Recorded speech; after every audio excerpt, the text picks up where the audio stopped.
magiging tama kaya ito Byroland. Tatama to.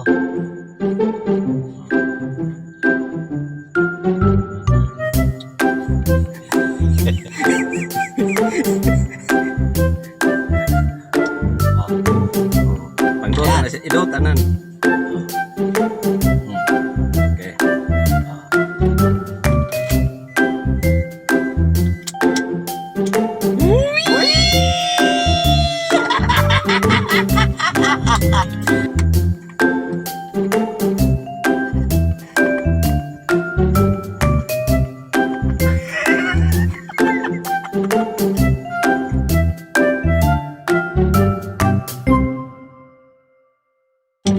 Amigo Roland, pangalawang kabanata sa pagkakabit ng yung nakuha kong head unit, Android version, social. Anyway, sa mga nagbabalak dyan, medyo kung nagbabalak kayong magkakabit sa sarili nyo at u-order, medyo masyadong technical, kumbaga, kasi yung pagkakabit. Kaya kung gusto nyo kayo lang ang magkakabit, abay, hindi ko po kayo ini-encourage. Dapat sa tamang technician na nag-i-install ng mga Android head unit, kasi lalo na sa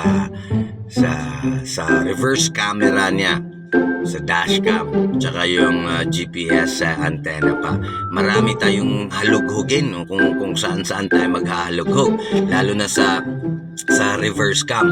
Dito mo ipasok. Tapos siyempre hindi lang yun plug and play, pero pagdating dun sa reverse camera, merong isang bagay doon na kailangan mo siyang ikabit, na pagka-engage mo ng reverse mo sa kambyada mo, ay mag-a-activate din yung camera. So dun tayo, pag hindi tayo masyadong technical na klase na tao, mahihirapan kayo dun. Magtataka kayo bakit hindi ka po gumagana yung reverse camera. But anyway, today, tapos na po kasi lahat yung pagkakabit. Kaya today, eto. Okay. Eto ngayon yung GPS antenna niya. Eto.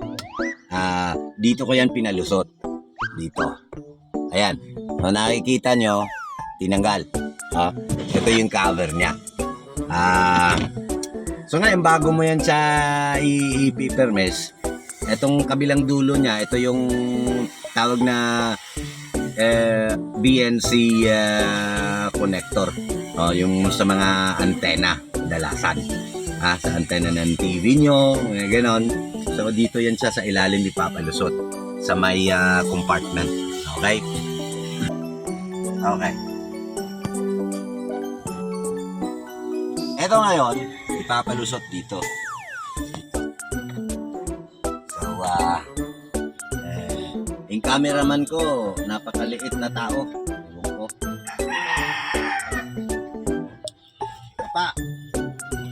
Kapa muna. Ito. Nandito siya. Okay. Ayun. Doon na siya. Ngayon, ito naman ay dito. Okay. Ayan, nakikita nyo ito, to. Dito siya ikakabit sa, siyempre wala namang ibang terminal dyan sa likod na pang BNC. So dito mo siya ikakabit. Okay?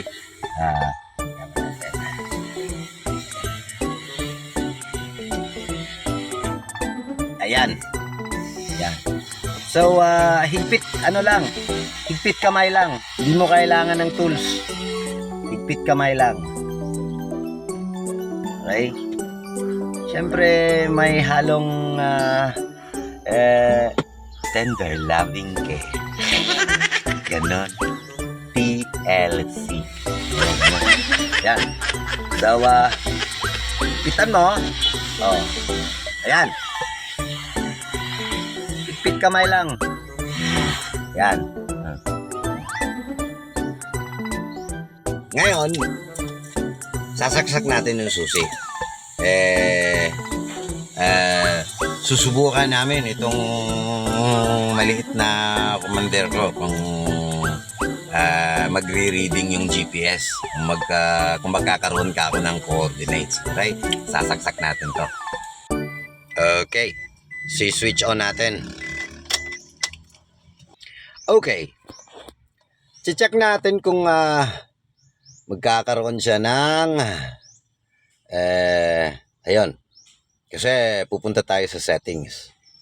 Ngayon dun sa settings, you scroll down, meron doon GPS detection. Tingnan natin kung nagkakaroon siya ng reading. Ayan, may malit na reading siya. Ayan. Itong mga ito. Kapag walang reading yung GPS, ayun, meron na, nagdadagdag na. Ayun. That's a good signal for the GPS. So, ibig sabihin, magagamit mo na kako yung any maps mo, online or offline GPS maps like Waze, yon, online yon, magagamit mo. I normally use maps.me, which can be used for both online and offline. The only way to use maps.me is to download the map. Let's say, kung sa Pilipinas, nandito tayo sa Pilipinas, madadownload mo siya ng 3 beses. Luzon, Visayas, tsaka Mindanao. So, ayan, okay yung GPS signal. Okay, that's a good signal. All right? So, subukan natin yung iba. Lalabas tayo. Saglit. Check ko lang muna yung... Okay. Ayun. Okay siya. So, mag-home tayo. And, basically, it's a tablet. You have everything here. Yeah, you have the radio.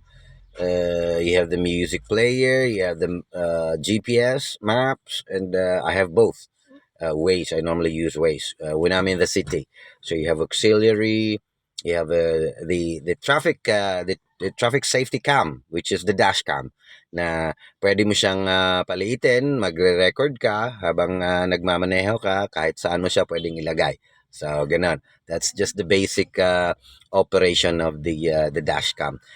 Sa reverse cam naman kasi, automatically, sa reverse cam, pag naka-enable ka, naka-engage ka sa reverse, ayun. Ayan. Saka yung camera sa likod. Nakabukas kasi yung kaya nandun nakatutok sa ibabaw ng langit. Hindi naman kami lilipad. Ayun. So pag i-disengage mo yan, pag disengage yan, automatic mawawala yung reverse cam. So ibabalik mo siya, i-engage mo yung reverse mo, babalik siya. Ayun. Yun lang ang features ng unit na ito, kasi hindi naman kasi ako kumuha ng may Insta 360, which is hindi ko naman masyadong kinakailangan. But anyway, ayun, ikakabit na natin ng permanente ito at itatakbo natin mamaya. Ngayon, susubukan natin yung player nito.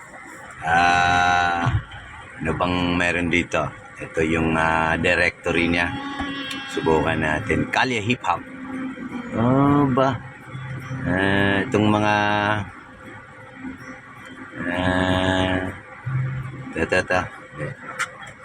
ayun, tumutugtog. Ngayon, papakita ko rin sa inyo na iyan ay automatic maipoprogram mo rin dito sa controls mo sa steering. Ayan, So, ma-adjust, mako-controls mo siya dito. Since these only have 5 controls, the mode, the tracks, and the volume. And dito, mako-control mo rin yung, meron siyang 16 graphic equalizers for you to customize. Okay, yung balance niya, pwede mong dito lahat sa harap, dun lang, sa may right side or sa left side, sa likuran side, yung gano'n. So, everything can be controlled. So, maganda. Magandang klase. Kagaya ng legit installer, seller na si Amigo Rolando. Magandang klase yan. Magandang hinga ng lahi yan. So, sa akin po, ito is automatically, kung ano yung kino-customize mo na GPS map application mo, ay siyang lalabas. Ang ginagamit ko po kasi kinostomize ko siya. Hinaan natin yung tugtog. Okay. Sa akin kasi, kinostomize ko na Waze ang gagamitin ko. Hindi yung naka-default sa pagbili mo. Binago ko po kasi. Nasaan na siya? Okay, nawala. Oh, ayun. Lumabas ulit si Waze. Oh, ayan po. Waze po ang ginagamit ko. Mako-customize nyo po yan sa settings. Nasa sa inyo na lang po. Kung kabisado naman natin lahat yung paggamit ng tablet. Okay? So, I suggest, ayun, may aswang sa likod. Anyway, kung ano yung nire-recommenda ni Amigo Rolando sa pagkabit nito, sundin nyo po. Kasi kung kayo lang mismo ang magkabit nito, abay, mahirap po dito. Ito, halungkatin natin dito kasi pagpapasok ng kable dun sa reverse camera, lalo na yung sa dashcam, tsaka yung sa GPS antenna niya. Kailangan yung kung ano yung nire-recommend niyang installation technician. Kung sa Luzon area po kayo, ay okay lang po kasi nandyan siya sa Luzon. Pero kung sa Visayas area po, meron din siya sa Cebu. I don't know on some other parts in Visayas and Mindanao. But madaling kausap po si Amigo Rolando. Legit seller, installer ng mga high quality Android head units for all types of vehicles. High end man yan o kung maano. Sa akin low end na Innova to. Pero magandang klase. So, ayun po, salamat po, Amigo Rolando, talagang napaka-attentive mo sa mga tanong ko. Wag na nating sabihin dito kung ano yung mga tanong ko na kung nagka-problema ba o wala, Salamat sa susunod na sa susunod na kabanata, yung pangatlong vlog, eka nga, papakita natin yung paano tumakbo yung GPS and everything while you're on the road. Okay?